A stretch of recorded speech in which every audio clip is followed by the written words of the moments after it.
Sino nandito? Magulang mo? Ikaw, Annabel.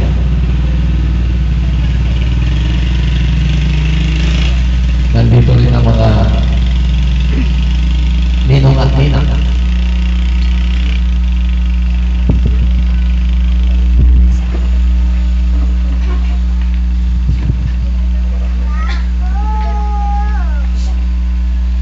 Albert at Annabel, you are here today to seal your love with an eternal bond before me, a solemnizing officer. With faith in God and in each other, you will pledge your love today until death separates you. May your lives always be witness for the reality of your love, and may your relationship find favor in the eyes of God and of men. May I now ask you to answer truthfully the following questions. Did you both come here of your own free will to bind yourself forever in the love and service of one another?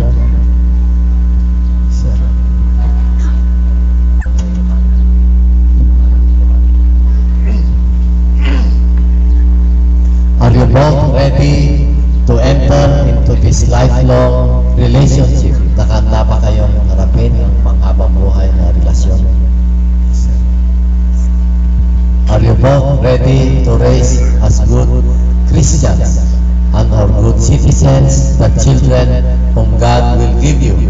Handa ba kayong palakihin ang mga anak na itutulot ng Panginoon Diyos sa inyong mag-asawa? Now that you wish to contract marriage, please join your right hands and express your intentions before me and the whole world.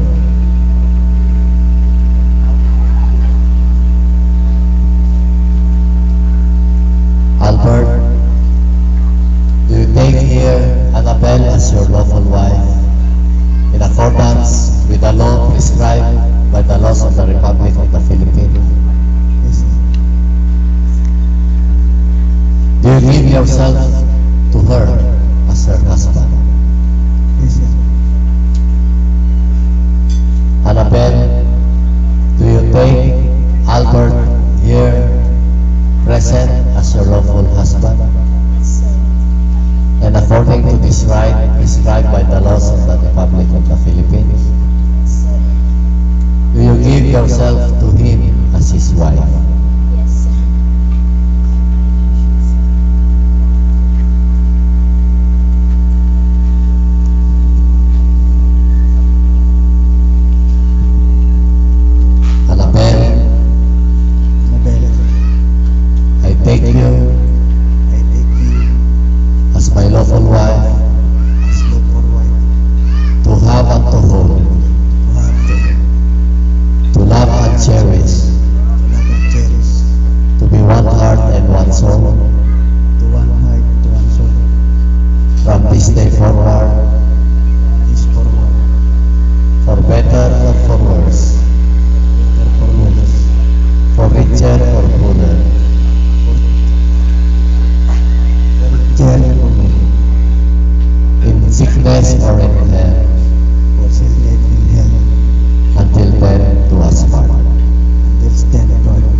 Otherwise, you should forever hold your peace.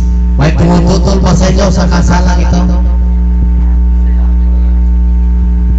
The array symbolizes the sufficiency of material possessions, so you may use them to attain extended life. The ring symbolizes your mutual love and unbroken loyalty.